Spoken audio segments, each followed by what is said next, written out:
Ya, genial.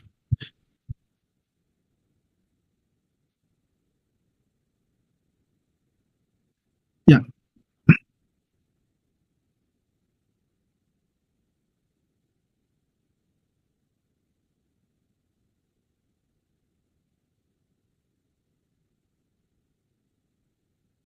ya, correspondiente a la ejecución contractual. Si bien es cierto, este módulo va a ser un poco de la normativa con respecto al reglamento de la ley de contrataciones, ya vamos a sobrellevarlo rápido para continuar con el ejemplo del módulo pasado. En esta oportunidad vamos a adelantar ciertos temas para poder cubrir con todo lo que se pueda con respecto a los adelantos directos. ¿Está bien? Ya, entonces como sesión uno tenemos la revisión del expediente y plazo de ejecución. También tenemos que tener en cuenta que el plazo de ejecución y vigencia del contrato son dos términos legales muy común a usar para el tema de una administración de contratos o un control contractual, que tenemos que tener claro cuál es la diferencia.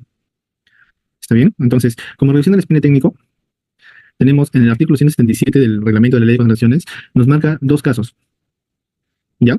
Cuando la obra tiene un plazo de ejecución menor o igual a 120 días, ¿ya? Menor o igual a 120 días. Entonces, ¿qué nos dice? Que en los primeros 15 días, desde el inicio del plazo de ejecución de la obra, de los 15 días, se tiene que hacer una revisión del expediente técnico.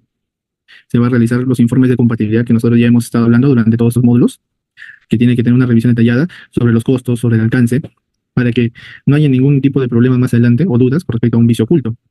Y también respetando mucho las modalidades de contratación, si ya sea automatizada, precios sanitarios o ya sea mixto. ¿Está bien? Y la entidad pública nos puede dar hasta 30 días después del inicio de la obra, si es que son proyectos que superan los 120 días calendarios. ¿Ya? Los 120 días calendarios.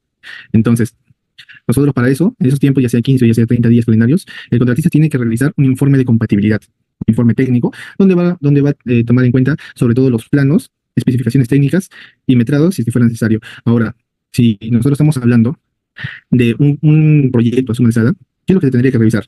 Porque los metrados son cerrados. Si estamos hablando de una partida y los metrados no coinciden, por el hecho de que es un proyecto a suma alzada y ese metrado se debió haber revisado dentro del alcance del proceso de licitación, entonces no se asumiría un adicional. Ahora, se tendría que revisar el expediente para ver si es que hubiera actividades complementarias al proyecto. ¿Ya? Entonces, me dice que el supervisor o inspector, dentro de 7 días calendarios, ya sea para el proyecto que tiene menos de 120 días calendarios, ese es el plazo para su revisión y aprobación. Y para los proyectos, obras que tienen mayores a 120 días calendarios, tiene un tiempo de 10 días calendarios para su revisión, y lo cual eleva el informe técnico de la revisión del expediente a la entidad, con copia contratista, adjuntando su evaluación, pronunciamiento y verificaciones propias realizadas como supervisor o inspector. Si es que hubiera observaciones por parte del contratista que se tengan que enclarecer por parte del proyectista o del consultor, entonces la entidad lo deriva al proyectista, o si es que el proyectista demora en la respuesta, la entidad asume la respuesta para que no se genere una controversia con la ejecución de trabajos con el contratista.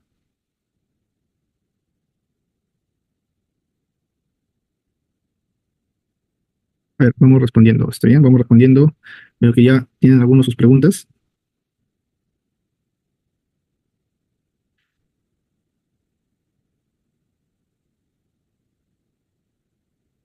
A ver, ¿qué tal, Marcelo? Muy buenas noches. Ya, preguntas con respecto a la liquidación y los reajustes de las valorizaciones. En el tema de la liquidación, se tiene, obvio que vamos a ver que durante nosotros realicemos en la etapa de ejecución del proyecto, los reajustes se van a calcular con la visión de la fecha del tiempo que estamos valorizando. Pero para la liquidación se tiene que sincerar los reajustes con respecto a la fecha de pago. Pero eso ya ese cálculo sí se realiza en las liquidaciones. Pero para el proceso de las valorizaciones siempre se toma tanto los reajustes como deductivos eh, que no corresponden a adicionales directos o adicionales de materiales, se considera la fecha de la valorización. ¿Ya? A ver, Iván, buenas noches.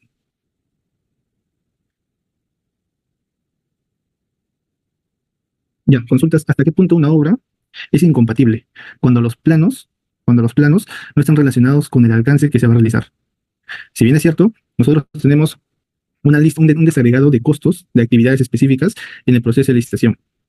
Pero si al revisar vemos que al revisar los planos, al revisar el estudio de suelos, vemos que no están contempladas varias actividades que no se mencionaron en la etapa de licitación, entonces este tiene que levantar esa observación para poder realizar el adicional correspondiente. Como le mencioné, el tema de la suma alzada, el metrado es cerrado. Lo que sí se podría verificar son las actividades que no están contempladas dentro del desagregado de la propuesta, de la oferta financiera y técnica que se inició.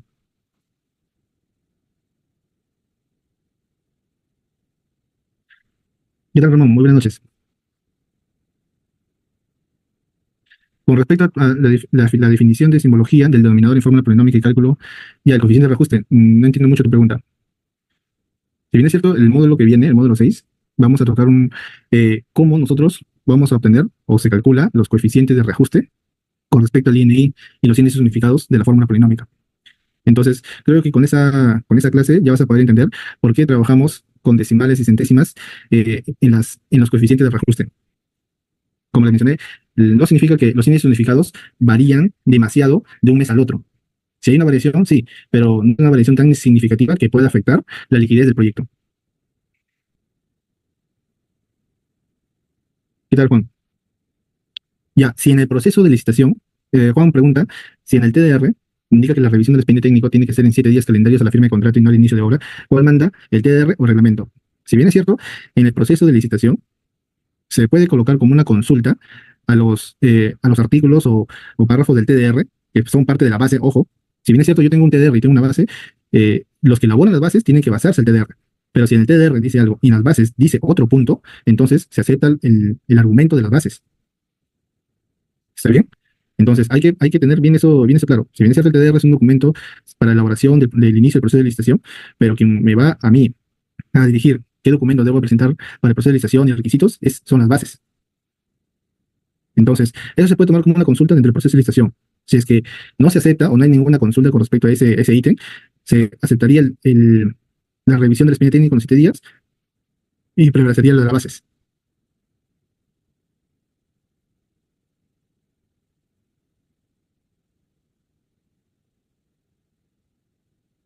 ¿Qué tal, Iván? Muy buenas noches. Bien, el tema de los adelantos directos no necesariamente participa el supervisor, porque es algo que ya está definido dentro de las bases de la licitación. Es parte del proceso de la licitación del proyecto, eh, como una condición para la ejecución, que a favor del contratista. ¿Sabes qué? Quiero que me cotices este proyecto y yo te voy a dar un adelanto. Entonces, solamente una vez firmado el contratista tiene 8 días para la solicitud del adelanto directo.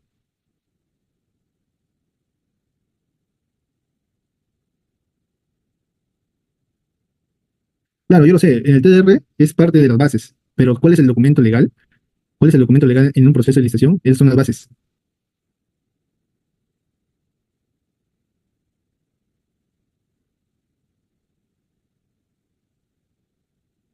¿Ya? Entonces, seguimos con la clase, a ver, hasta que tengamos más preguntas, más consultas. En la plazo, a ver, no me he salteado. Ya. Entonces, el reglamento de ley de contrataciones nos dice también algo muy importante sobre el plazo de ejecución contractual, artículo 142. Nos dice que el plazo de ejecución contractual se inicia al día siguiente del perfeccionamiento del contrato. ¿Es verdad o mentira eso? Para muchos tipos de contratos, como bienes, como servicios, nos sirve. Pero para proyectos, para obras, también nos dice, o la fecha que se cumplan las condiciones previstas en el contrato.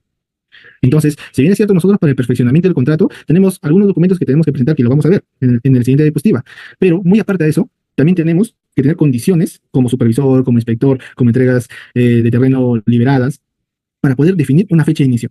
No simplemente con la firma del contrato se va a establecer la fecha de inicio, sino cuando se cumplan todas las condiciones previstas en el contrato.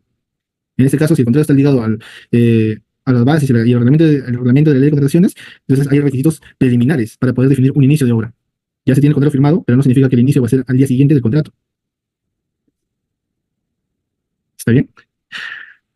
Ahora, también nos dice, si bien es cierto, y eso estamos más claros, si ya tenemos una firma de contrato, también el plazo de ejecución se vincula automáticamente, se vincula el plazo de ejecución contractual a los contratos de supervisión, porque no sería algo razonable de que si yo tengo 180 días calendarios para ejecución de obra y solamente el supervisor lo tenga 90 días o 100 días.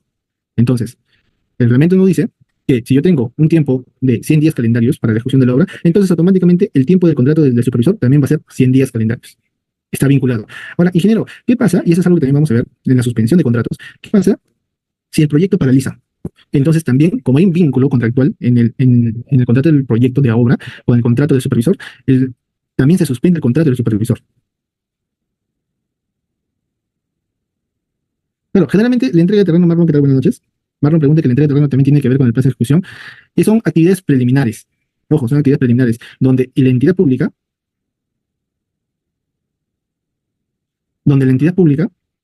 tiene que brindar todos los documentos saneados o terreno saneado. Con eso también se puede definir la entrega de terreno. ¿Qué pasa si yo tengo la entrega de terreno, pero no tengo supervisor? Obvio, yo tengo la entrega de terreno. Tengo en manos la entrega de terreno, se firmó, todo, con todo mi acta, pero no tengo al supervisor o el inspector encargado del proyecto. ¿Puedo dar inicio? No, no puedo dar inicio. Ah, Ramón, está bien, tú quieres saber cómo se llega al coeficiente de reajuste. Sí, mira, específicamente ese cálculo lo vamos a ver en el siguiente módulo, pero como te expliqué, te lo vuelvo a mencionar. Ese cálculo se realiza con los índices unificados del mes de trabajo. Generalmente en el módulo pasado, como parte de práctica, les di un coeficiente de reajuste, el cual nosotros después vamos a verificar, porque les tengo que enseñar a cómo usar la fórmula polinómica y los monomios para que puedan obtener la fórmula de reajuste que debería de ser.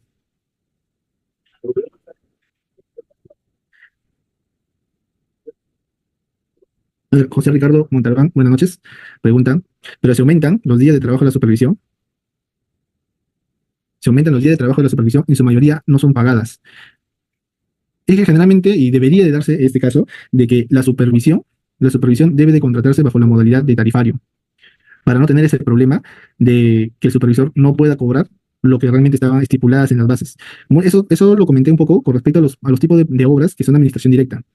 Cuando tú contratas a un supervisor por administración directa, tú le pagas proporcionalmente al avance. Y si el avance el primer mes es 5%, imagínate, el supervisor va a cobrar 1.500, 1.000 soles. Entonces, no se está dando mucho las bases o el proceso de licitación del supervisor. Ahora, si hablamos de un proceso ya de una hora por contrata, el supervisor también tiene que tener un proceso de licitación y debería de respetarse los honorarios mensuales. Obvio que si trabaja 15 días se prorratea. Iván, exacto. Si la fórmula polinómica está mal elaborada, eso se tiene que verificar durante el proceso de la revisión del expediente técnico.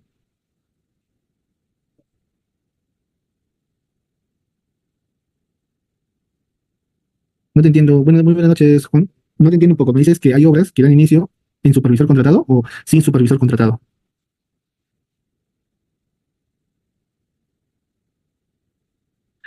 ¿Qué tal, Marcelo? No, justo eso lo vamos a ver en el siguiente PPT, que es en el artículo 144, si no me equivoco, cuáles son las condiciones para poder dar inicio al proyecto, a una obra. Ahora, lo que generalmente se hace es, si bien es cierto, eh, se especifica en el cuaderno, pero ya es algo muy común, que se realice un acta legalizada por tres, con el supervisor, el residente, representante legal de la entidad, en este caso bien puede ser el gerente municipal o el mismo alcalde, para poder firmar esa acta de inicio. Y simplemente se pega en el cuaderno de obra, pero tiene que estar en el cuaderno.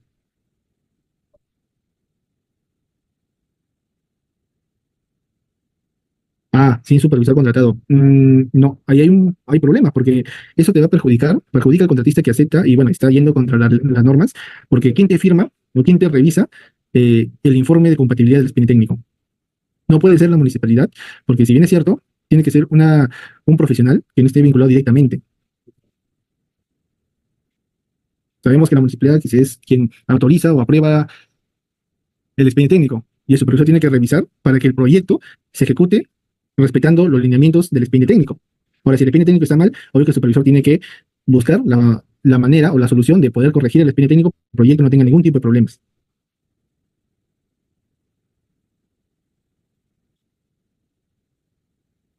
Ya, ahora, como le digo, el contrato del supervisor está directamente vinculado con el contrato de obra. Cuando se produzcan eventos no atribuibles a las partes que originen la paralización de la ejecución de las prestaciones, esas pueden acordar por escrito la suspensión del plazo de ejecución contractual hasta la culminación de dicho evento, sin que ello disponga, sin que ello suponga el reconocimiento de mayores gastos generales o costos directos, según corresponda al objeto de contratación, salvo aquellos que resulten necesarios para viabilizar la suspensión. Realizado el pase de ejecución, corresponde a la entidad comunicar al contratista la modificación de la fecha de ejecución, respetando los términos en los que se acordó. Esto lo vamos a ver más, lo vamos a entender mejor cuando tengamos los requisitos que se tienen que tener en cuenta para la suspensión de obra. En la vigencia de contrato, no dice algo muy, está subrayado, en la parte más importante que tenemos que tener en cuenta, pero no dice que el contrato tiene vigencia desde el día siguiente a la suscripción del documento. Si bien es cierto, es cierto. El contrato tiene vigencia desde la firma, la suscripción y firma el contrato. Ahora, ¿cuándo inicia la fecha de inicio de ejecución o cuándo es ya viable la ejecución de la obra? Es cuando se cumplen los requisitos. Ojo, ya no hay que confundir. El contrato entra en vigencia desde la suscripción y firma del contrato. Pero para el tema de obras, cuando hablamos de obras, de proyectos, ya el plazo contractual entra en vigencia desde el cumplimiento de los requisitos previos. ¿Ya? En caso de ejecución y consultoría de obras, el contrato se rige hasta el consentimiento de la liquidación y se efectúe el pago correspondiente. Lo que habíamos hablado en el módulo 1. ¿Cuál es el ciclo de vida de un proyecto? Si bien es cierto, el ciclo de vida de un proyecto tenemos la formulación, lo que son las fichas técnicas, perfil técnico, luego viene el expediente, luego viene la ejecución, y la ejecución tiene que ir de la mano con la liquidación del proyecto, liquidación de obra. Una vez tengamos la liquidación de obra, recién el Estado puede reinvertir nuevamente para servicios de post-ejecución, a lo que llamamos mantenimientos. ¿Qué pasa si el proyecto no se liquida? Y lo que sucede en muchas localidades y distritos a nivel nacional. El Estado no puede brindar un mantenimiento adecuado a esos proyectos, porque aún ese proyecto no está liquidado, cumpliendo el ciclo presupuestal.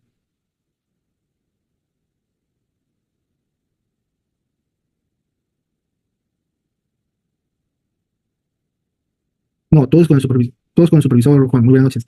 Juan pregunta si el residente presenta la revisión del expediente técnico y lo pasa al supervisor de la entidad. No, este lo pasa al supervisor. El supervisor tiene que revisar como un profesional contratado por la entidad, pero como le digo, el supervisor tiene que velar la ejecución del proyecto de la obra sin ningún problema.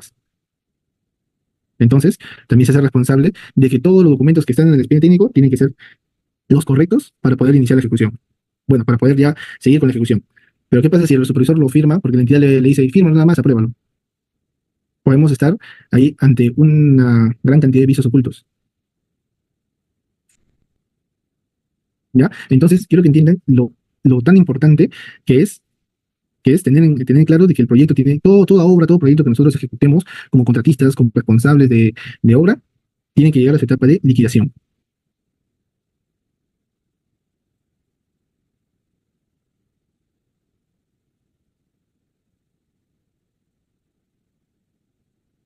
¿Qué tal, Iván? Muy buenas noches. Iván pregunta, Inge, ¿una obra puede ser liquidada sin haber culminado con el total presupuesto o la entidad no aprobó ningún adicional? Eh, Generalmente, las obras se liquidan cuando culminas el alcance contractual. Ahora, ese alcance contractual puede haber modificaciones, puede haber adicionales, como también puede haber deductivos. Ahora, si es que hubiera un deductivo, obvio que el total presupuesto contratado no sería el mismo, sino disminuye, porque se te deduce al alcance contractual. Eso también puede suceder en los casos cuando el contratista está atrasado y no va a llegar a la fecha de entrega del proyecto o de obra. Y lo que hace es la intervención económica de la obra. ¿Qué significa esto? De que te deduce alcance y se lo da a otra empresa.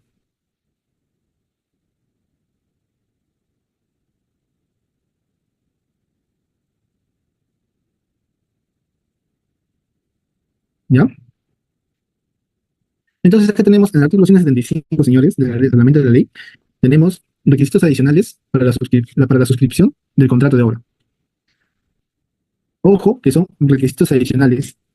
Si bien es cierto, nosotros tenemos nuestro inicio de plazo de ejecución, que son los documentos que necesitamos para poder iniciar, ¿ya? Los documentos que necesitamos para poder iniciar, los requisitos que necesitamos para poder dar inicio de obra, pero estos requisitos adicionales para la suscripción de contrato también se deben de cumplir. Y acá encontramos los cronogramas que yo les estaba comentando. ¿Está bien? Artículo 175 nos dice que tenemos que tener la constancia de capacidad de libre contratación. Eso lo obtenemos de la OCE, del Registro Nacional de Proveedores, el RNP. ¿Ya? El cronograma de obra, que tenemos que entregar el programa de ejecución de obra, el CPM, el cual presenta la ruta crítica y calendario para el avance de obra valorizado. Tenemos que presentar el calendario de materiales, que incluye equipamiento, mobiliario, y lo que corresponda de acuerdo con el calendario de avance de obra valorizado. Ojo, lo que habíamos comentado. En el módulo pasado tocamos un punto del flete, no sé si se recuerdan, de que yo no puedo valorizar el flete al 100% en el primer mes, porque hay suministros o movilizaciones a traslado de flete de materiales y mobiliario durante toda la ejecución del proyecto. Entonces, lo que generalmente como sustento se hace, se puede calcular el gasto del flete de forma mensual o se prorratea. Pero debemos tener claro de que tenemos un calendario de materiales y bajo ese calendario de materiales el suministro tiene que ser de acuerdo a esa proyección. ¿Ya? Tenemos que entregar el presupuesto de los precios unitarios. Ojo que estos precios unitarios son los precios unitarios ofertados. ¿Ya? Son los precios unitarios ofertados. Simplemente como una entrega de algo documentario, como un tema administrativo, pero se tiene que entregar. Y el presupuesto de precios unitarios, la entrega es desagregado por partidas que dio origen a la propuesta. No vamos a entregar no solamente un monto general, sino tenemos que entregar todo el desagregado de las partidas que se van a ejecutar. ¿Ya? Entonces, estos son los requisitos adicionales que tenemos que tener en cuenta, ¿ya? Para un perfeccionamiento del contrato. Obvio que el contrato ya va a estar firmado. Ahora, para el inicio de la obra, lo que les comentaba, necesitamos que la entidad notifique al contratista quién es el inspector o supervisor, que la entidad haya hecho entrega total o parcial del terreno de donde se ejecuta la obra. Yo puedo tener el acta de entrega de terreno, pero sin inspector o supervisor no puedo iniciar el proyecto. Que la entidad provea el calendario de entrega de material siempre y cuando en las bases se especifiquen que va a ser parte de las obligaciones de la entidad pública. Si es que no es parte, no es necesario este punto. Que la entidad haya hecho entrega del expediente técnico completo y que la entidad entregue al contratista el adelanto directo. ¿Ya? El adelanto directo. Como le digo, en el artículo 181 específicamente, como no es, este módulo pertenece aún para el módulo 7, pero lo voy adelantando. En el artículo 181 nos dice que el contratista tiene 8 días para poder solicitar el adelanto directo una vez de la firma de contrato. ¿Ya? Entonces, nota, estos requisitos deben ser cumplidos dentro de los 15 días, contando a partir del día siguiente de la suscripción del contrato. En caso no se haya solicitado la entrega del adelanto directo, el plazo se inicia con el cumplimiento de más condiciones. ¿Ya? Entonces, una vez nosotros entregamos los requisitos adicionales de la suscripción del contrato, lo que nos interesa son cronograma de obra y calendario de materiales. Está bien. El supervisor, ¿qué va a hacer? Para la aprobación de los documentos mencionados en el artículo 175, el supervisor tiene 7 días para la suscripción del contrato de obra y emite su conformidad sobre dichos documentos. Informa a la entidad en caso encuentre observaciones, las cuales el contratista tiene 8 días para resolverlas. ¿Qué pasa si el contratista no resuelve esas observaciones del supervisor en esos 8 días? Se toma o se considera el cronograma del expediente técnico. En caso de falta de acuerdo, se considera como válidas las observaciones del supervisor o inspector que no hubieran sido levantadas o concordadas, debiendo remitir a la entidad la revisión final de dichos documentos, como máximo 15 días de contrato. La entidad, una vez recibido el informe del supervisor, la entidad tiene 5 días hábiles para aprobarlo. En caso se observe, se considera el calendario del expediente técnico de obra. ¿Ya? Ahora, ingeniero, pero ¿qué pasa si yo si bien es cierto, esto se va a llevar en paralelo, se puede llevar en paralelo con la ejecución de obra y todo lo demás, pero si yo ya quiero dar inicio, ¿con qué calendarios yo puedo ya iniciar mi proyecto? Mientras aprueban estos documentos, se consideran los calendarios del expediente técnico. Es decir, si yo presento los documentos y yo ya durante la espera de los siete días y 8 días que quizás me observan, para ya regularizar el documento y los 5 días que el día tiene que aprobar los cronogramas, yo puedo dar inicio teniendo en cuenta el cronograma del expediente técnico. Una vez aprobado, ya utilizo los cronogramas que yo he elaborado para la ejecución del proyecto. ¿Está bien? Entonces, ahora, ¿qué pasa, señores, si hay condiciones inapropiadas para la ejecución de obra? Es decir, ya tengo mi firme contrato, ya presenté mis cronogramas, pero me doy cuenta que esto, al día siguiente comienza la temporada de lluvia en la zona donde estoy trabajando. Es algo fortuito. Entonces, para el inicio de la ejecución de obra, artículo 176, nos dice que cuando la estacionalidad climática no permite el inicio de la ejecución de obra hasta la culminación de dicho evento, se puede suspender el inicio del plazo de ejecución. En caso la entidad se encuentre imposibilitada de cumplir con las condiciones previstas, como la entrega total o parcial del terreno y calendario de materiales, siempre y cuando sea responsabilidad de este último. Entonces tenemos ya puntos donde quizás el inicio del plazo de ejecución sobrepase los 15 días para el inicio de obra que me menciona el reglamento de la ley de contrataciones. ¿Recuerdan ese punto? Que estos requisitos para el inicio deben de cumplirse dentro de los 15 días a partir de la firma de contrato. Si la entidad no me entrega el terreno dentro de esos 15 días, entonces el contratista tiene la opción de solicitar la resolución del contrato y pedir a la entidad, ¿sabes qué? Yo perdí mi tiempo, hay un tema económico que yo he invertido que se tiene que resarcir. Obvio que no se va a cumplir al 100%, pero hay un porcentaje. Igual, cuando la estacionalidad climática no permite el inicio de obra, te impide que inicies dentro de los 15 días después de la firma de contrato. Entonces viene el contratista, bueno, por un tema climático, se puede esperar o se puede solicitar la resolución. Ahora, ojo, hay que tener algo muy claro, señores. En el reglamento nos menciona, y antes no estaba tan detallado, pero el reglamento nos menciona de que la entrega de terreno o las condiciones para poder dar inicio al proyecto no necesariamente pueden ser al 100%.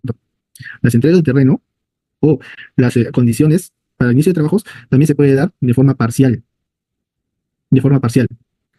No necesariamente tiene que ser al 100%. Yo no, si el contrato se pone en un plan, yo no comienzo hasta que tú me entregues todos los 1000 metros cuadrados o todos los 20 kilómetros de carretera y tengo que construir. Si se pone en ese plan de terco, la entidad puede sancionarlo o resolver el contrato por no iniciar la obra dentro de los 15 días. El reglamento nos dice que puede ser entrega total o entrega parcial. ¿Ya? Y el calendario de materiales, siempre y cuando sea parte de las bases, responsabilidad de la entidad pública. Si es que en la base no figura que es parte de la entidad pública, entonces solamente sería la entrega del terreno. ¿Está bien? Entonces, en la sesión 2 vamos a tocar en qué eventos se puede dar la suspensión de plazo de ejecución.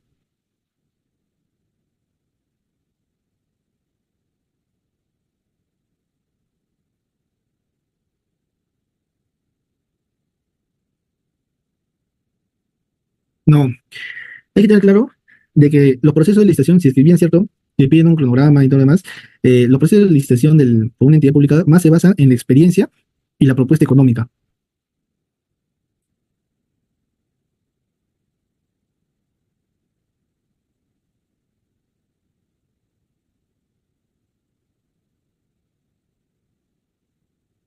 En los procesos de licitación que yo he participado, es que hay filtros, hay filtros. Los primeros filtros son la experiencia, la capacidad del contratista o de los postores. Si cumple con la experiencia de tener tantas obras facturadas en 4 años, 3 años, dependiendo cómo lo establezcan las bases, y el tipo de obras, teniendo también en cuenta el profesional staff que va a participar dentro de su licitación, está bien, ya, pueden llegar a un puntaje de 80-80. Y quien va a decidir es la oferta económica. Entonces no es de que quién tiene más peso, sino es un proceso. Primero evalúan siempre la parte administrativa, la parte de experiencia. Ya después, al final, es el tema económico. Exacto. Sí, sí, José, muy buenas noches. La metodología de la licitación son bastante subjetivas con respecto a su puntaje. En las bases, quienes han tenido la oportunidad de revisar las bases de licitación, de cualquier tipo de contratación, ahí especifica bien claro cuál es el puntaje para la parte de experiencias y al final la parte económica. Y te dan ciertas bases de que, por ejemplo, allá está bien, todo suma 90%, pero si tú te vas a capacitar durante la ejecución como algo adicional fuera del alcance, te dan un bonus de 2 puntos, 3 puntos, el cual te sirve para competir con los demás postores. Pero eso tiene que especificarse en las bases,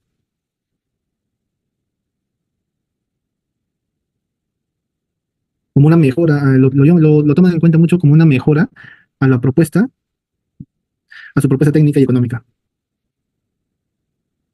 Para el tema de cronograma, muy poco he visto que presente cronograma de obra. Generalmente se basan al tiempo del expediente técnico y solamente se evalúa experiencia y propuesta económica.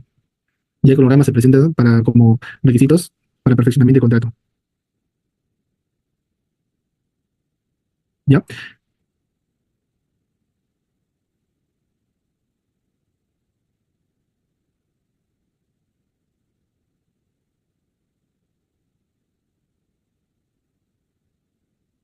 A ver, Iván pregunta, Inge, ¿en qué medida tiene responsabilidad la supervisión si no puedo realizar el llenado del cuaderno de obra? Porque este no se encontraba in situ. En los informes sí hace mención de este hecho. Es factible que el supervisor indique que falta regularizar los asientos. Es que hay ese punto, señores, yo sé que muchas veces hemos visto obras donde los asistentes llenaban parte hacían las funciones de los supervisores o residentes, pero ahora tenemos el cuaderno virtual, o el cuaderno digital. Hay que tener bien claro algo, señores. El cuaderno de obra es un documento legal que puede salvar mucho al residente o al supervisor si es que más adelante puede haber problemas en el ente público. Ustedes saben que cuando hay revocatoria de alcaldes, que sucede mucho cuando el alcalde no se lleva muy bien con los regidores, sacan obras que no tienen ningún tipo de problema, pero sacan y quieren buscar la sin razón. Entonces, el cuaderno de obra es un documento legal que no tiene que, y tenga que acostumbrarse de que cuando llena un cuaderno de obra no tiene que dejar espacios para que no se pueda entender algo que pueda haber una modificación o se añada algo adicional. No, el asistente no puede leer, no puede anotar. Los únicos que pueden anotar en el cuaderno de obra son el residente y el supervisor.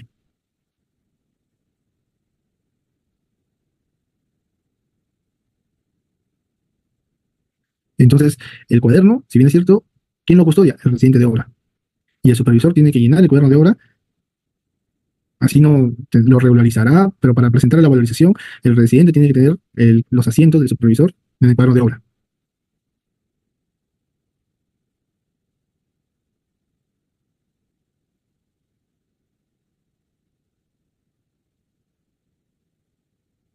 A ver qué tal vamos a atender José Ricardo. Al copiar y modificar una metodología ganadora antigua, parecida a la que se va a presentar, no representa una falta o si se puede realizar. Partamos de que todo proyecto, señores, no es igual. Ahora, el análisis y las propuestas económicas que se pueden presentar para un proceso de licitación de una obra, que revisar el expediente técnico. Obvio que vas a revisar metrados, tú te basas para poder definir tu propuesta económica, tú te basas a las partidas que están en el expediente técnico.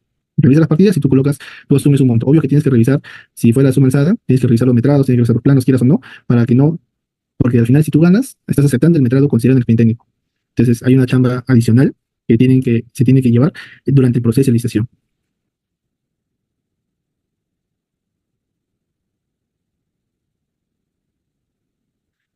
Sí, el reglamento te marca mucho el tema de hechos relevantes, pero sí se aconseja que el cuaderno se llene todos los días, porque en todos los días tenemos que tener un control del avance y los eventos más importantes durante la ejecución.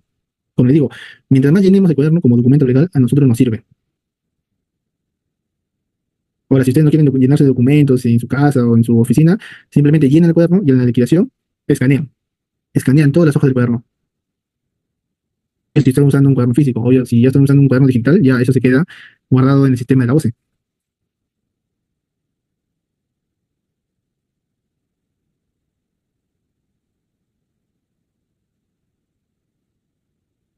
¿Qué tal, Fred? Muy buenas noches.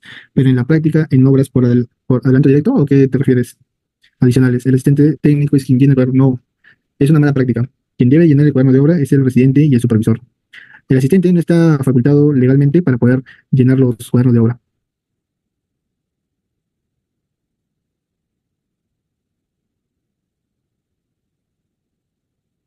Cuando he trabajado en administración directa, yo sé muy bien de que hay muchos profesionales que las entidades están acostumbradas a contratar. Lo muy común cuando yo realizaba ese tipo de obras era almacenero, residente y asistente, nada más. O una contadora, si fuera el caso. Pero obvio que se puede tomar como un apoyo, pero lo ideal es de que el residente sepa qué se está llenando el cuadro de obra. Porque quien lo van si es que hay una contraloría, ser el responsable es el residente, no el asistente. El asistente no tiene ninguna responsabilidad en el llenar del cuaderno.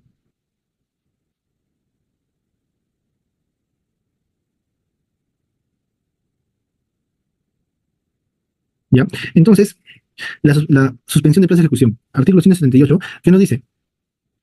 Nos dice que cuando se produzca la suspensión de plazo de ejecución de contrato de obra, según lo previsto en el numeral 142.7, ya estamos hablando del artículo de plazo de ejecución contractual, corresponde también la suspensión del plazo de ejecución del contrato del supervisor. ¿Por qué? Porque sabemos que el contrato del supervisor está debidamente vinculada al contrato de obra. ¿Ya? Esta disposición también se aplica cuando la suspensión del plazo de ejecución de obra se acuerde como consecuencia a un sometido del sometimiento a arbitraje o de una controversia. Ya entonces, nos dicen que el contratista puede suspender el plazo de ejecución del contrato de obra siempre y cuando la entidad no cumpla con los 3 pagos de valorizaciones consecutivas. Habíamos tocado este tema al inicio. Si bien es cierto, todo contratista tiene que tener una liquidez inicial. ¿Por qué? Porque si yo comienzo un proyecto en el mes de octubre, yo voy a valorizar con un informe de valorización que lo presento al supervisor en noviembre y el supervisor tiene 5 días para elevar ese informe de valorización aprobándolo a la entidad para que la entidad me pague a mí recién tiene hasta el último día de noviembre para pagarme valorización de octubre. Ojo. Entonces, con todo contratista tiene que tener una liquidez para poder trabajar y comprar materiales, alquilar equipos y contratar personal el mes de octubre y el mes de noviembre. Porque ese pago, pongamos en la situación más crítica de que la entidad no tenemos una buena relación con los gerentes o con el alcalde, pero hemos ganado o tenemos hay un descuido del seguimiento del pago por parte del contratista, entonces la entidad te paga el 30 de noviembre. Es decir, te gira la factura el 30 de noviembre para que el dinero recién llegue a tu cuenta como es del Banco de la Nación a otras entidades privadas, si es en el Banco de la Nación a entidades privadas, demora 3 días a 2 días. Si es del Banco de la Nación a Banco de la Nación, te demora un día o es inmediato. Pero tú estarías recibiendo el dinero recién la primera semana de diciembre. Pero para la primera semana de diciembre, tú ya pagaste planilla, compraste materiales y alquiler de maquinarias a octubre y noviembre. Obvio que en diciembre ya vas a cobrar y vas a poder recuperar, pero solamente vas a cobrar la valorización de octubre. En diciembre, nuevamente, estás ingresando tu factura del mes de noviembre para que te paguen hasta el último día, que es el 31, hasta el 31 de diciembre. Entonces, en ese proceso administrativo, todo contratista tiene que tener liquidez. Ahora, bien es cierto, uno de sus compañeros mencionó, ingeniero, pero todo contratista debe tener el dinero suficiente para acabar el proyecto. Está bien, pero si estamos hablando de una obra de 6 meses, 7 meses, el contratista va a llegar un momento, si es que tú no le pagas, va a llegar un momento de que no va a tener más liquidez. Y va a necesitar, sí o sí, va a necesitar cobrar facturas. Ah, ingeniero, pero no, pero entonces no se hubiera metido. Claro, pero como toda empresa, esto es una inversión. Tú trabajas para tener un pago. Entonces, el contratista puede aguantar, y el reglamento lo menciona, puede aguantar 3 meses, tres pagos pendientes de valorizaciones. Si la entidad no le paga 3 valorizaciones consecutivas, entonces el contratista puede suspender la obra. Puede suspender la obra. Pero ¿cuál es el procedimiento para suspender este tipo de obras? Primero, el contratista comunica, dime, si sabes qué, ya, yo no quiero suspender porque no quiero perjudicar a la entidad ni a la población, pero no quiero tampoco perjudicarme yo. Entonces, págame siquiera una valorización. Tienes 3 valorizaciones pendientes. Págame una valorización. Ahora, la entidad tiene la obligación, si es que no quiere suspender, tiene la obligación de pagarle en un plazo no mayor a 10 días. Como primera advertencia. Ojo, como primera advertencia. Si el vencido lo del plazo de los 10 días y el incumplimiento de la entidad se rechaza aún o no puede hacer el pago, siquiera de una valorización, el residente lo anota en el cuaderno la decisión de suspensión de obra. Entonces la suspensión se produce al día siguiente realizada la anotación. Ahora, ¿eso qué implica? La suspensión del plazo de ejecución de contrato de obra da lugar a mayores pagos de gastos generales variables, directamente vinculados y debidamente acreditados. ¿Por qué, ingeniero? ¿Por qué solamente me van a reconocer los gastos generales variables? Porque los gastos generales variables son los gastos que están vinculados con el tiempo de ejecución de obra. Eso quiere decir staff, alquileres, que estén detallados en la estructura de gastos generales.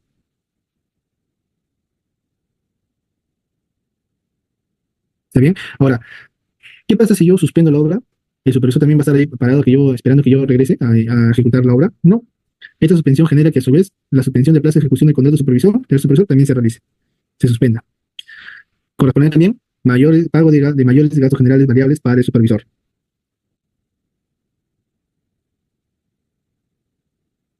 Entonces, ¿por qué? Porque el supervisor también se va a ver afectado. El supervisor también va a decir, oye, ¿sabes qué? Ya, o sea, la obra paraliza, ¿y yo qué hago? Si paraliza 15 días, 20 días, o sea, mi contrato, yo he ganado un proceso de licitación como supervisor, como consultor de obra, pero voy a estar 20 días parado sin pago, sin hacer nada. No es mi responsabilidad, el supervisor no es la responsabilidad del supervisor. El supervisor aprobó las valoraciones, la entidad está bajo custodia de la entidad, pero la entidad no emite ningún tipo de pagos al contratista. Entonces, el cumplimiento de sus funciones lo está haciendo.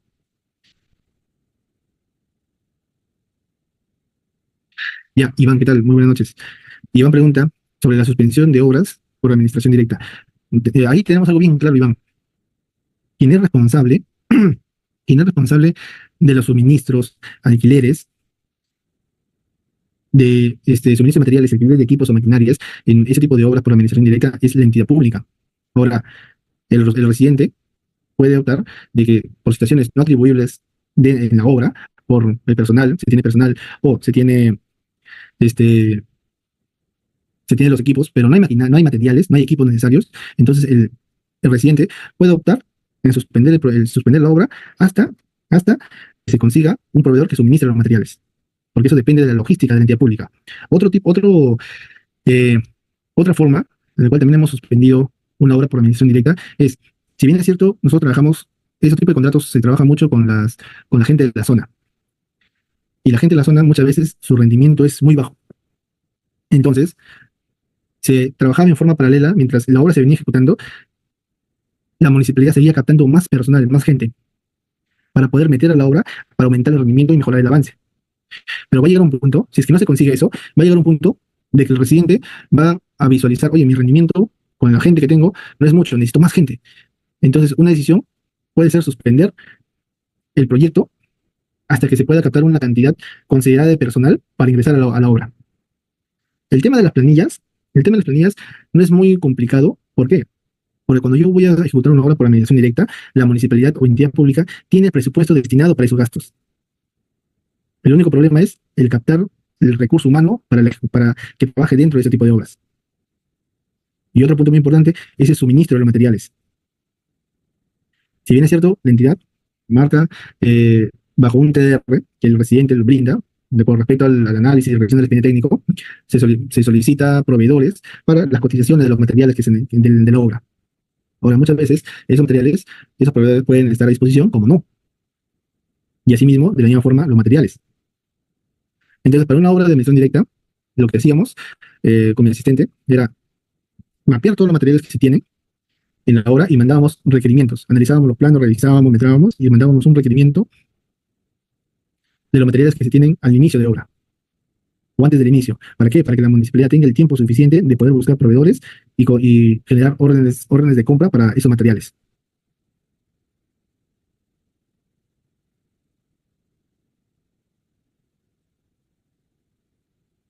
Claro, yo sé que tiene un presupuesto definido. El tema es el suministro y la captación de personal, el reclutamiento de personal. Obvio que una entidad pública va a realizar la ejecución de una obra por admisión directa porque tiene el presupuesto, tiene el dinero. Sería muy arriesgado de que mande a hacer una obra de, no sé, 600.000 soles, si es que no tiene los 600.000 para ejecutar. Porque quien se va a encargar de ver los materiales, equipos y mano de obra y pagar a la gente es la entidad pública. Entonces, la chamba ahí es más que todo logística. Pero ahora, si tú como residente o supervisor ves, mira, tenemos 10 personas, de lo cual necesitamos 25 como mínimo. Obvio que vas a patear la suspensión o suspendes la ejecución del proyecto hasta que tengas esa cantidad de personas para poder reiniciar la obra.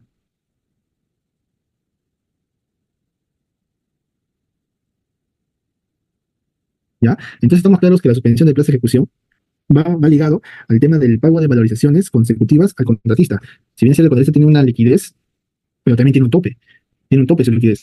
Si hablamos de proyectos grandes, obvio que el contratista puede tener 1 millón o menos de 1 millón en bolsa para poder financiarse sus trabajos y pagar al personal, porque ahí parte de los pagos más críticos es el pago del personal. Si tú no le pagas al personal, el personal se va. Y si se va el personal, conseguir nuevamente personal para que trabaje es complicado. Me ha tocado, me tocó trabajar en una zona donde habían 2, 3 proyectos y el personal, y nos peleábamos por gente. ¿Sabes qué? Ya yo tengo 5 carpinteros, necesito 3 más. Y todos buscaban carpinteros. Entonces lo que se decía era traer carpinteros de otro lado. Pero la escasez de personal, de mano de obra calificada, era una lucha constante. Y es un punto crítico que sucede mucho. Por eso que muchas empresas lo que hacen es ya tienen un personal específico y en vez de liquidarlos, buscan proyectos para rotarlos, para no perder ese recurso humano. ¿Ya? Entonces, acá también les pongo dos situaciones, dos situaciones, en el cual, ¿qué pasa si el contrato de obra se resuelve? El proyecto está atrasado, ¿ya? El proyecto está atrasado y la entidad o el contratista tiene ya cubrió el tope de sus penalidades, ¿ya? Por incumplimiento de documentos contractuales, por incumplimiento de demora en la entrega de documentos, y se resuelve el contrato.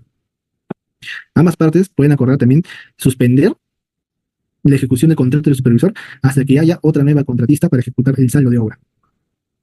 Ha sucedido mucho de que muchos contratistas, ya sabes que por muchos problemas de la ejecución o la calidad, ya se dan de baja o se retiran. Dicen, ya no tengo la parte técnica, operativa, para poder continuar. Y la entidad ya, o por parte de penalidades, resuelve el contrato. Entonces, el supervisor se queda en el aire. ¿Qué significa? También se va a resolver el contrato. Ingeniero, pero usted me dijo que el contrato del supervisor está vinculado con el contrato de obra. Sí, si bien es cierto, está vinculado. Pero si se resuelve el contrato del contratista por incumplimientos legales a su contrato, entonces la entidad puede suspender el plazo de la ejecución de la supervisión hasta que contraten o una nueva empresa para que termine la ejecución de la obra. Ahora, ¿qué pasa si el contrato del supervisor es resuelto? Señores, cuando una obra no tiene supervisión, el proyecto debe de suspender. Entonces las partes pueden acordar suspender el plazo de ejecución del contrato de obra hasta que se contrate un nuevo supervisor. Es lo ideal. Ahora, obvio que esto resulta aplicable siempre y cuando en ese tipo de obras se requiera supervisor. Se puede trabajar con inspector también. Entonces, ingeniero, entonces si yo suspendo el plazo de ejecución, de acuerdo al artículo 168, significa que no voy a poder hacer nada. No, como empresa, como contratista, hay trabajos administrativos que aún se pueden realizar. ¿Ya? Hay trámites propios de la gestión del contrato, tales como aquellos destinados a la aprobación de prestaciones adicionales u otro tipo de modificaciones contractuales, siempre que ello resulte posible y no contravenga otras disposiciones del presente reglamento. Ya después de la suspensión, después ya, en este caso, la entidad realizó el abono de una de las valorizaciones correspondientes para poder continuar con los trabajos. Y una vez culminado el evento que produjo la paralización del plazo de ejecución del contrato, las partes suscriben un acta acordando en la fecha de reinicio de obra. Obvio que va a haber un acta, se pega nuevamente al cuaderno, y en caso no exista un acuerdo, ya la entidad determina la fecha de reinicio para la obra. La entidad comunica por escrito al contratista la modificación de la fecha de ejecución de obra, del programa de ejecución de obra y los calendarios correspondientes, respetando los términos en los que se acordó la suspensión.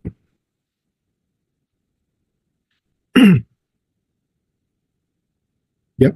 Ahora, también tenemos que tener en cuenta, señores, de que parte de una modificación del contrato con respecto al impacto en tiempo de la ejecución de la obra, también se tiene que tener en cuenta una ampliación de plazo. Pero la ampliación de plazo se da bajo qué términos, bajo qué condiciones. ¿Se da porque el contratista lo desea?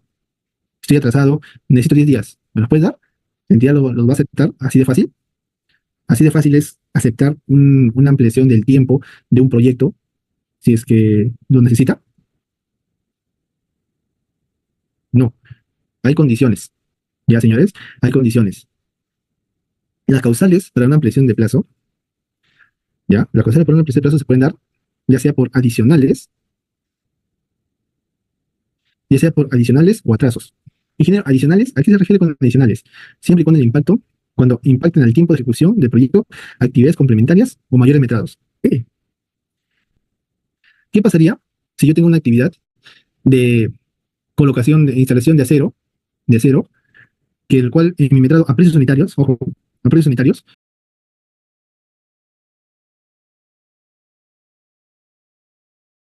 yo tenía una cantidad en kilos, pero metrando nuevamente, veo que el metrado real supera el doble del kilogramo, del peso de acero que estaba ofertado. Obvio que, como es a precios unitarios, me van a reconocer ese metrado adicional. Ya, como tema de presupuesto está bien, voy a tener un reconocimiento, pero con respecto al tiempo, yo inicialmente tenía una oferta de, pónganse, un mes para hacer esa instalación de acero. Obvio que va a ser en diferentes tiempos, pero ahora voy a necesitar el doble. Ese es un tiempo que a mí me puede impactar el tiempo inicial de mi proyecto.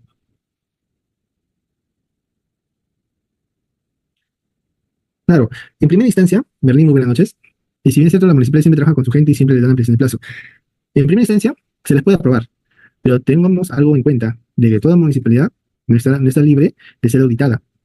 Toda municipalidad no está libre de que la Contraloría lo visite. Y si eso pasa, la Contraloría no solamente te pide el contrato de obra, la Contraloría se va a buscar todos los documentos desde la fase de licitación de la obra. Entonces, no pensemos solamente en la ejecución, sino pensemos en hacer las cosas bien para posterior, a un año, 2 años. Yo he tenido conocidos que ya sucedían que le llamaban después de un año, después de 2 años de licitar la obra, porque había documentos en los que la Contraloría estaba observando. Entonces, eso es muy estresante y no es agradable tener ese tipo de llamadas. Entonces, con primera instancia, te puedes sentir, ya el alcalde me respalda, el gerente de obras o municipal me respaldan, pero la situación viene después. Tengan en cuenta que el alcalde se va a ir, pero el nuevo alcalde va a querer revisar nuevamente los documentos que dejó el anterior porque hay una riña, hay un tema político que no se caía bien, se habían peleado y encuentran, mapean todas las obras que se realizaron con la Contraloría. Entonces, no es del momento. Se los aconsejo, tengamos esa filosofía de hacer las cosas como deben de ser para que no tener problemas a futuro. Entonces, en esa actividad de instalación de acero, tenemos una duplicidad de tiempo y ese tiempo me puede impactar a mi favor. Quizás no me impacta, yo tengo ya 2 meses de instalación, pero como tenía holguras, solamente me amplía 20 días. Pero esos 20 días son 20 días que necesito de ampliación para poder cubrir con el alcance de la obra, por mayores metrados. ¿Está bien? O actividades complementarias, como ya lo habíamos comentado, que son actividades que no estaban consideradas dentro del expediente técnico. Acá podemos tocar el tema, ya sea suma alzada o precios unitarios, actividades que son necesarias para cubrir el alcance y que no demanda un tiempo adicional al tiempo del alcance contratado.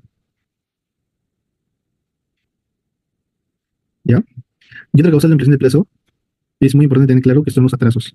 Los atrasos o paralizaciones no imputables al contratista. ¿Qué significa esto? ¿Alguien me puede dar ejemplos?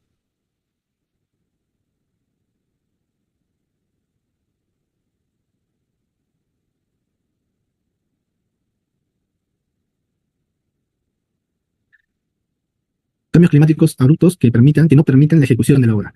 Puede ser lluvias, granizos, heladas, huelgas, es otro punto muy importante porque sale de las manos del contratista. ¿Está bien? No solamente es un cambio climático, sino también puede ser fuerza mayor, que ya no son justificaciones por parte del contratista, que no dependen del contratista. Y las huelgas o paralizaciones es otro ejemplo.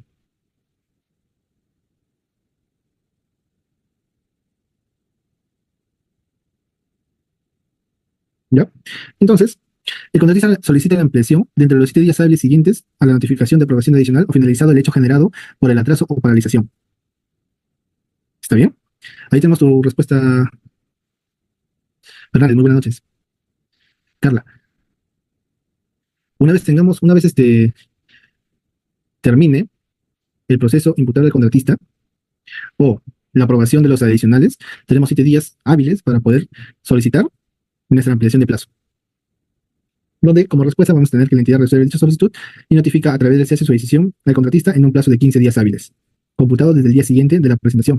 De no existir pronunciamiento expreso, se tiene por aprobada la solicitud del contratista bajo la responsabilidad del titular de la entidad.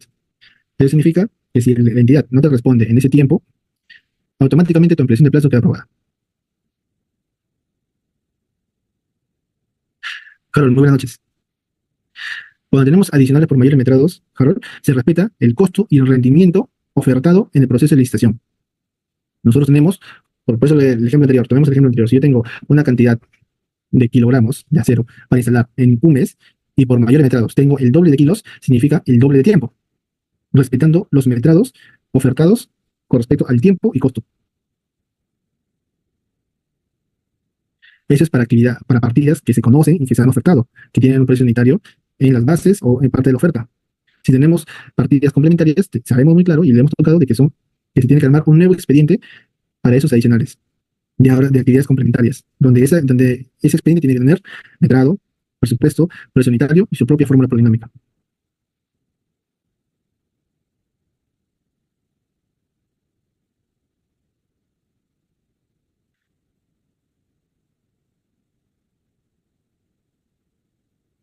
A ver, Harold, para acabar contigo, tienes varias partidas, toma la de mayor tiempo. No, es que tú tienes que analizar el impacto de tu programa. Por ejemplo, por eso, si yo tengo un mes de trabajo con respecto a un alcance contractual y esa actividad se duplica, obvio que yo voy a tener holguras. Yo voy a tener holguras. Y esas holguras se pueden consumir con el metrado adicional. Pero si eso supera mis holguras, la diferencia es el impacto del programa que voy a tener. A ver,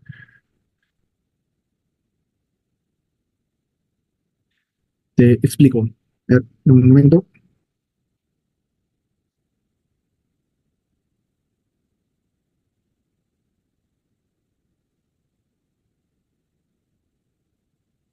En un momento te voy a presentar un Excel para explicarte.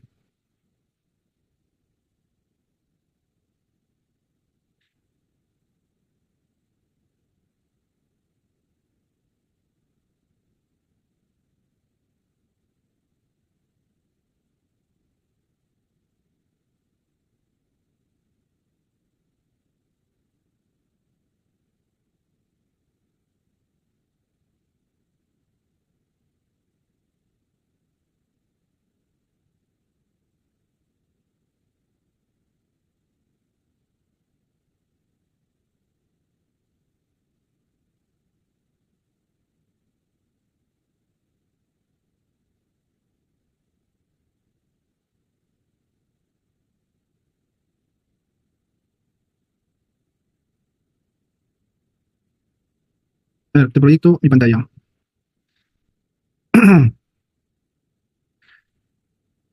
Ya, ¿me confirmas si se puede ver mi Excel?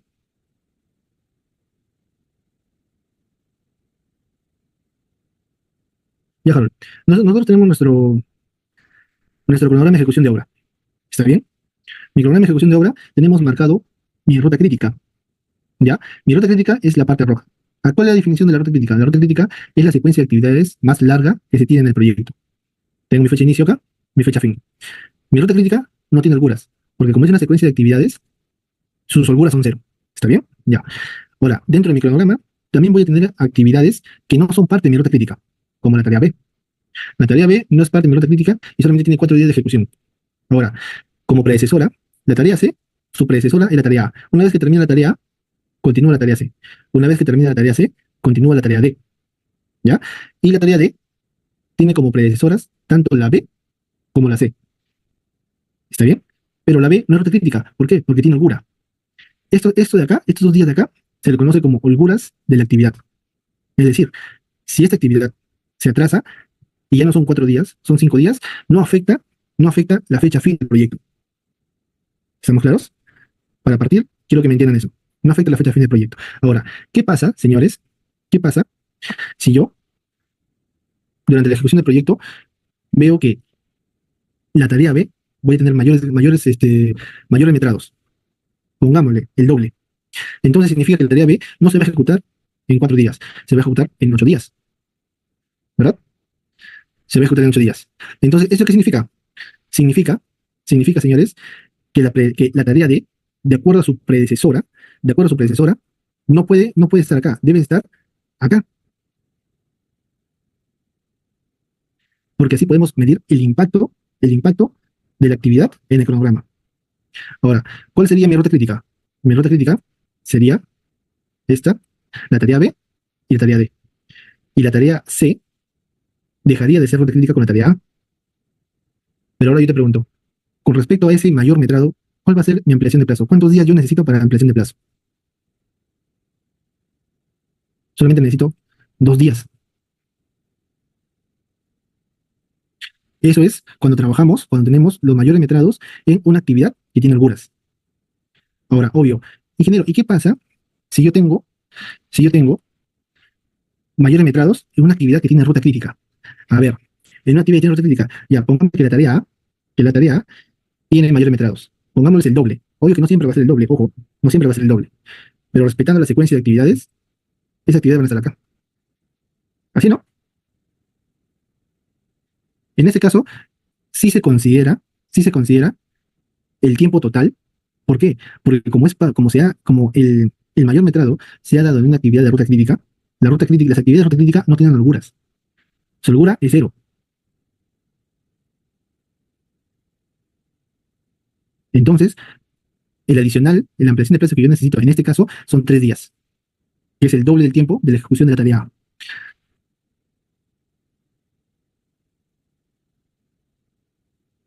La tarea, exacto, ampliación de plazo que corresponde también a sus mayores gastos generales. ¿Tú cuántos días de mayores gastos generales vas a solicitar? La misma cantidad de los días de ampliación de plazo. Ahora, así se analiza, señores, así se analiza un impacto al cronograma.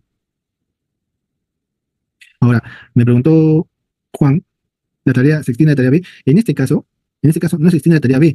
¿Por qué? Porque no ha sido impactada. Obvio que si hay mayores metrados está bien, pero tiene holgura. ¿Qué pasaría si en esta actividad, señores, yo tengo, por mis mayores metrados, tengo que adicionar 3 días más? Para la secuencia de actividades del cronograma, no me afecta. Me afectaría siempre y cuando estos mayores metrados me demanden más del doble de actividades. Entonces ahí sí tendría que afectar mi ruta crítica. Tendría una nueva ruta crítica. Y esa nueva ruta crítica me afecta la fecha fin de mi proyecto.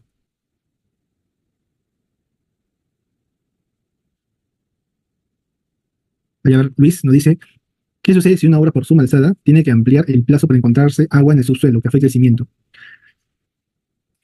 Claro que sí, porque si eso no estaba contemplado en el expediente técnico, no estaba contemplado en el estudio de suelo, entonces afectaría en el proceso constructivo. Y esa actividad complementaria tendría que tomarse como una adicional, así sea por suma alzada. Sabemos que la suma alzada puede existir adicionales, pero por actividades complementarias, que no estén figuradas en el estudio de suelos, ni en los planos, ni en el presupuesto.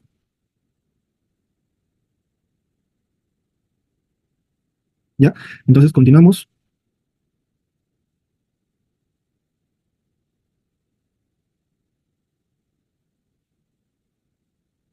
Que eso ya es parte de un control y seguimiento, Fermín.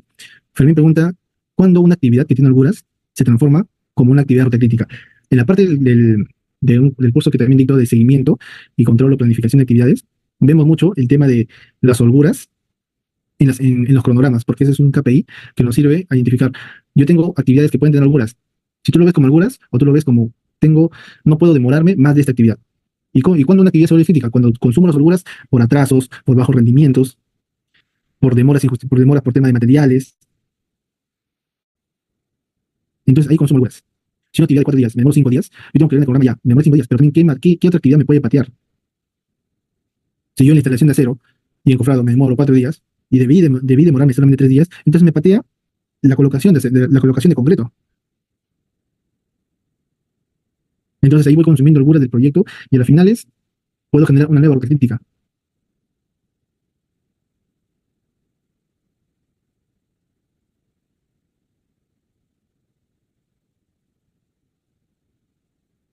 Cuando ya se tiene, ya se define las tareas complementarias que no están figuradas en el expediente técnico, obvio que se hace un informe como vicios ocultos, si ya pasa tu tiempo si ya pasó el tiempo de revisión del expediente técnico, porque en el expediente técnico te puede figurar, ¿sabes qué? Hay estudios suelos que no figuraban a nivel freático alto, que solamente eran cimentaciones superficiales porque el terreno era bueno, y suele suceder. Eso genera un vicio oculto, el cual el proyectista tiene que resolver. Si el proyectista se demora en la resolución, la entidad tiene que brindar una respuesta para poder continuar con la ejecución, pero eso se llamaría como adicional, trabajos adicionales. Exacto, se tiene que hacer el cronograma. Muy buenas noches.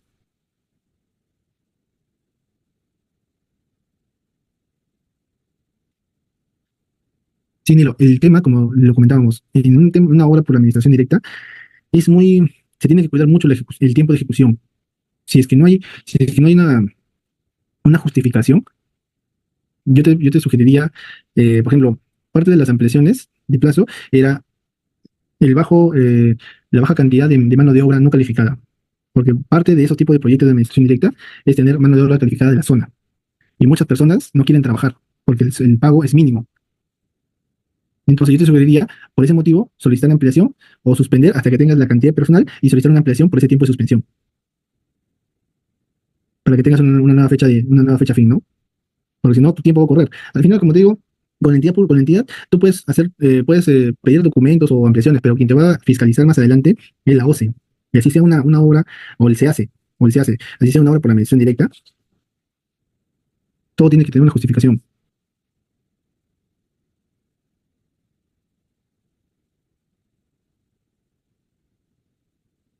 Ya, Fred, el cronograma acelerado simplemente es tener una metodología fast tracking o crashing. ¿Qué significa? En fast track significa actividades en paralelo. ¿Y cómo tú realizas actividad en paralelo? Sectorizando o crashing, metiendo más recursos humanos a la obra para poder aumentar el rendimiento y disminuir el tiempo de ejecución. O metodologías simples, no hay que hacer mucho bola, metodologías simples, teniendo claro que podemos hacer horarios extendidos, doble turno, trabajos sábados y domingos. Obvio que si esa demora es responsabilidad del contratista, el contratista tiene que asumir esos gastos.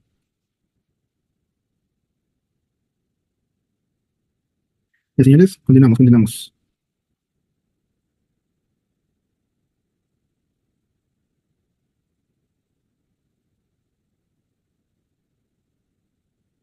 Entonces, efecto de la modificación del plazo contractual, artículo 199.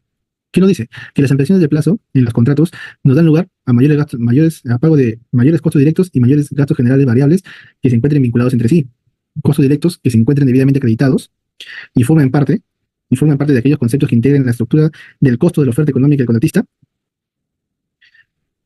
y también mayores gastos generales variables donde se determina en función al número de días correspondientes a la ampliación, multiplicando por el gasto general variable diario, salvo en los casos de las ampliaciones de plazos que se aprueben para la ejecución de prestaciones adicionales de obra y que tienen calculados en su presupuesto de sus propios gastos generales. Como parte de los sustentos, se requiere detallar los riesgos que dieron lugar a la ampliación de plazo y en el supuesto de la reducción, que incluye las partidas de la orden técnica que generen la reducción de plazo de ejecución contractual vigente, al estar directamente relacionados. ¿Eso qué implica? Así como también tenemos ampliaciones, cobro de mayores gastos generales, si yo tengo un deductivo, ¿qué implica? Que también me deduzcan los gastos generales con respecto al tiempo de reducción del alcance. Si yo tengo una obra de 100 días y me disminuyen el alcance, que eso equivale a 10 días de trabajo, entonces solamente me van a pagar gastos generales con respecto a 90 días del alcance final. Así como hay adicionales de mayores gastos generales, también hay reducción de gastos generales si hubiera deductivos de obra. ¿Está bien? Además, ya eso, si hablamos de adicionales deductivos, eso implica reformulación de los calendarios y programas de ejecución de obra, su plan de trabajo de ejecución de obra.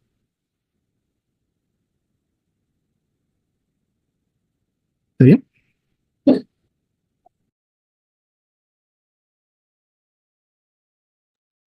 Ya, señores. Entonces, ya hemos conversado algunas cosas como en paralelo al temario del curso. Vamos a continuar con el ejercicio del módulo pasado, ¿correcto? Para que nos alcance un poco el tiempo. Si bien es cierto, la vez pasada hemos revisado un poco sobre el contenido de las valorizaciones. Hemos hecho nuestra primera corrida como valorización 1, y en el cual acá le vamos a agregar algo muy importante. Vamos a agregarle un costo directo. Ya, un adelanto directo. ¿Está bien? Un adelanto directo. Ahora, ingeniero, ¿y cuánto es el porcentaje que yo puedo pedir como adelanto directo? El porcentaje que yo puedo pedir, señores, como adelanto directo, es el 10%. Y ese 10%, ustedes se preguntarán, ¿es para qué? ¿Para pagar a la gente? ¿Para qué es? El adelanto directo es para suministro de materiales, compra de materiales, ¿ya? Compra de materiales. Ingeniero, y también puedo comprar este inmobiliario siempre y cuando el proyecto esté figurado como llave en mano, pero netamente es para compra de materiales,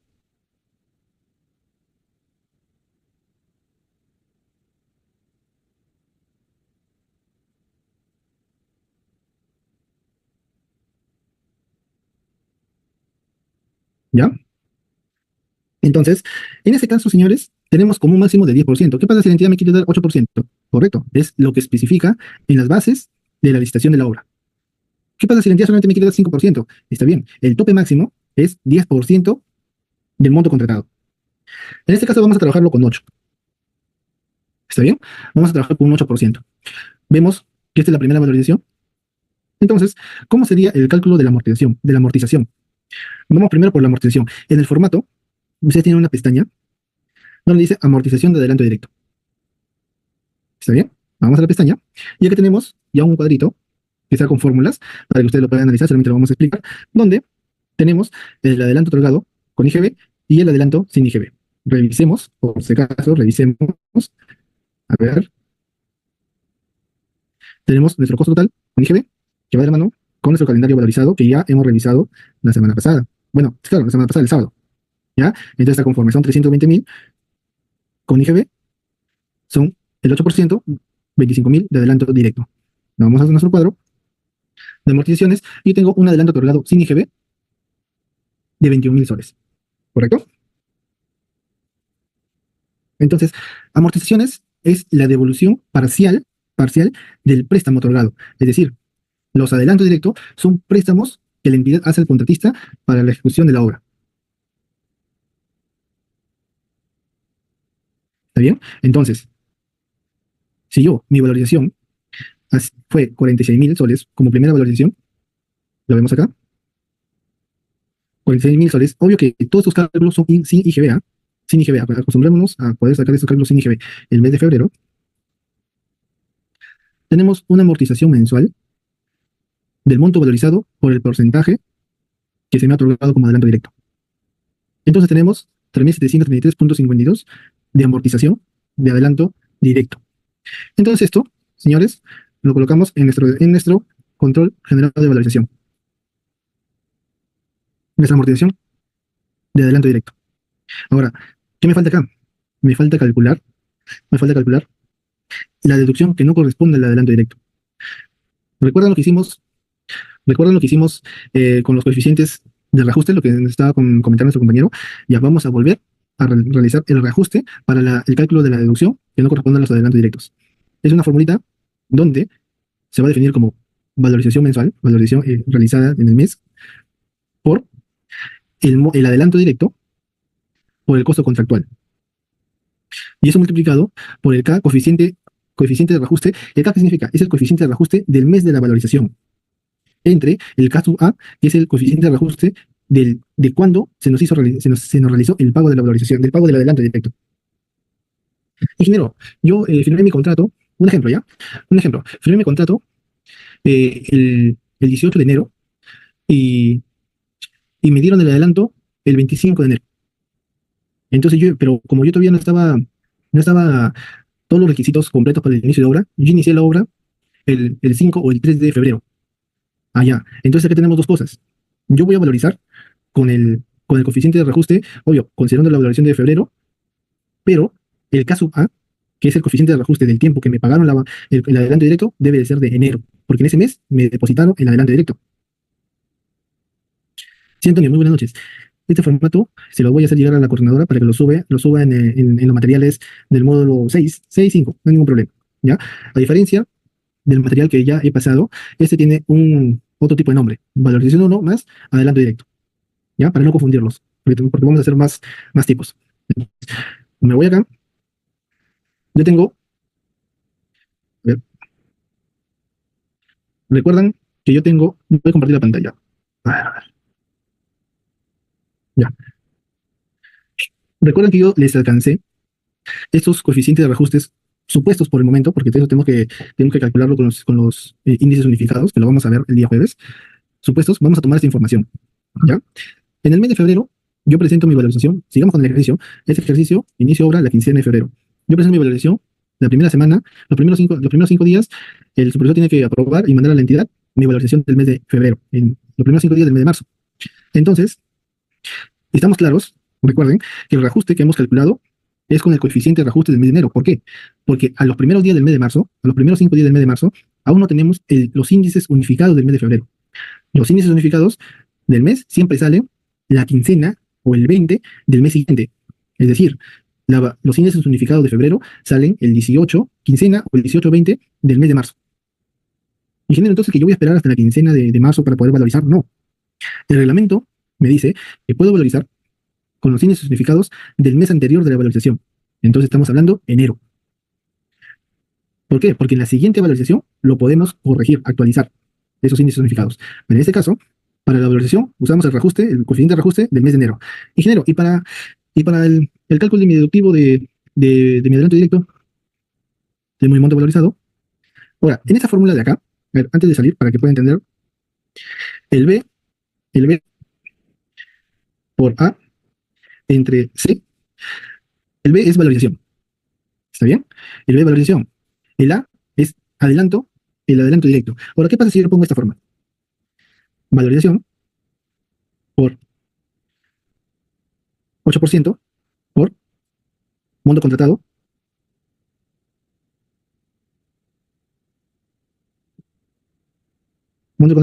por simple monto contratado. ¿Qué puedo obtener de esta ecuación? Puedo obtener de que D va a ser valorización por el 8%, ¿verdad?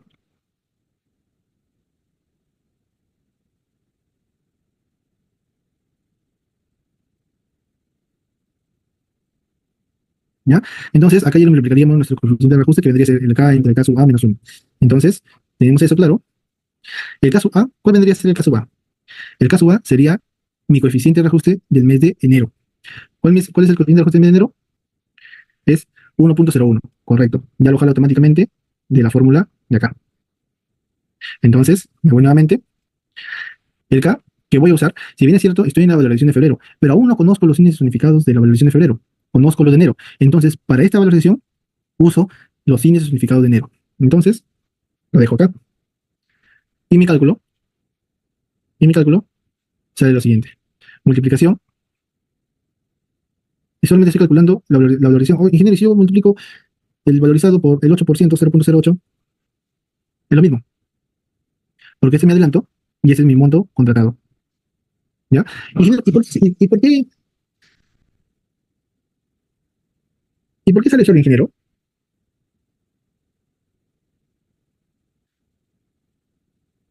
Porque como estos factores son iguales, si yo tengo 2 entre 2 menos 1, ¿cuánto es? Cero, ¿no? Porque el numerador y el denominador de esta fracción es el mismo. Y con el ser el mismo, su división es 1. Y si le resta 1, es 0. Entonces, para esta primera amortización, es 0. ¿Dinero que siempre va a ser 0? No. ¿Pero qué pasa si yo le considero el mes de febrero? Si yo lo considero el mes de febrero, acá va a ser 0.998. Ya tengo un valor. Solo que en esta predicción, como yo no tengo el coeficiente de reajuste del mes de febrero, tengo que usar el de enero. Y por ende, si tenemos un pago de adelanto, un mes 1, y iniciamos en el mes 2, por ende, siempre mi primera deducción de amortización de adelanto directo va a ser 0. Ya en la segunda valorización voy a obtener valores de deducción, ya sean positivos o negativos para la valorización. Pero en este caso, es 0. ¿Ya? Entonces, me voy a mi control, Simplemente jalo la información de mi deducción que no corresponde al adelanto directo, que es cero. Entonces, eso va a ser lo que voy a cobrar amortizando adelanto directo en el primer mes. En el primer mes. Ahora, ya, listo, ingeniero. ¿Y cómo sería para el segundo mes? Vamos a hacer el ejercicio hasta el segundo mes, ¿ya? Así me paso un poco la hora. Por favor, la disculpa del caso. Entonces, pasemos al segundo mes. Estamos... ya. En el segundo mes ya teníamos el reajuste del mes de febrero. Entonces nos vamos acá, amortización, vamos a llenar el ejercicio, porque como estos son los datos de los ejercicios pasados, necesitamos amortización del directo, necesitamos acá, ¿ya?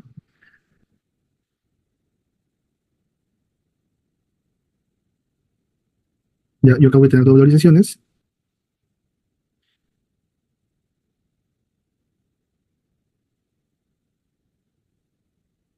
Ya, voy a tener mi valorización de mes de febrero.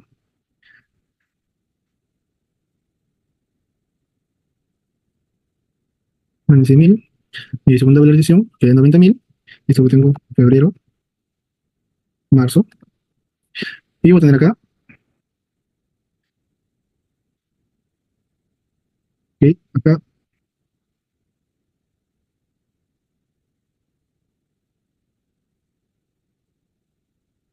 ya, y saldo.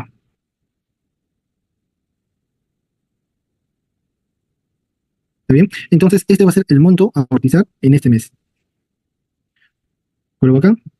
Acá va a ser, actualizo, 3.000. Y luego va a ser 7.000. Tengo los 11.000 como amortización. ¿Está bien? Esto ya lo conocíamos. Esto es lo que hemos hecho en el primer Excel. Este es el Excel de valorización 2 más adelanto, que también se les va a compartir para que tengan la secuencia. Para que tengan la secuencia. ¿Ya? Y actualizamos también el deductivo. ¿Está bien? Actualizamos el deductivo. Obvio que esto ya no lo voy a explicar, señores, porque esto es lo que hemos visto en el módulo pasado. Hemos visto en el módulo del día sábado. ¿Ya? Que está acá.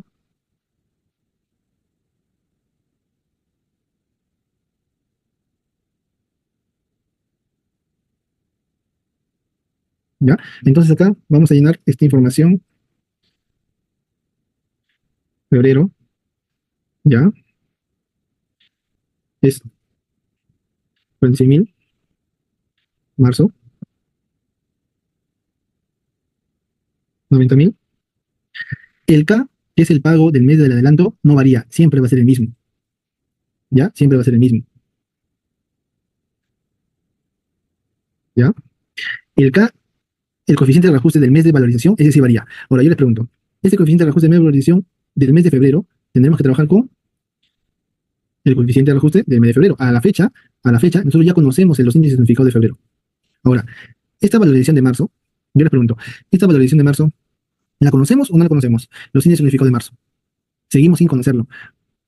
Entonces trabajamos con los índices unificados del mes de febrero.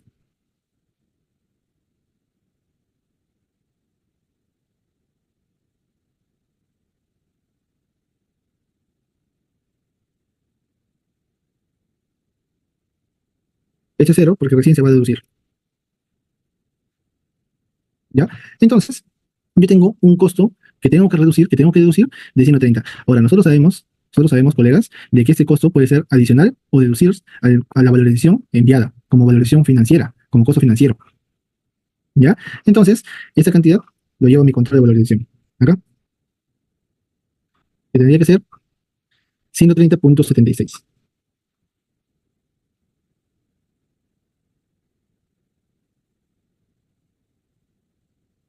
Entonces, acá yo estoy sumando todas mis deducciones para poder restarla a mi valorización. ¿Ya? Sí les pediría que el tercer caso, que la tercera valorización, sí lo realicen. Y lo comentamos en la siguiente clase. Porque eso no va a servir para poder realizar la liquidación de la obra. Solamente por tema de tiempo vamos a hacer las dos primeras y las dos últimas sí la tienen que entregar. Obvio que yo también lo voy a hacer, pero tenemos que realizarlo juntos. ¿Está bien? Entonces, eso sería por hoy, señores, el módulo número 5 y estaríamos... Mira, la próxima sesión lo voy a hacer rápido porque es un tema muy pequeño de la fórmula polinómica. Y quiero hacer unos ejercicios y completamos el ejercicio de las amortizaciones directas, porque en el módulo 7 me quiero dar el tiempo para poder meternos al tema de adelanto de materiales. ¿Está bien? Entonces lo hacemos juntos en la próxima sesión, el día jueves, las 4 valorizaciones. ¿Sí? Entonces eso sería todo por hoy, señores. Muchas gracias por participar y estar presentes. Nos vemos el día jueves. Muchas gracias, ingeniero Vidal. Con ello estamos culminando lo que es esta quinta clase, estimados participantes. Agradecerles por estar presentes el día de hoy. Igualmente nos estamos viendo este jueves 24 de octubre en la sexta clase. Muy buenas noches.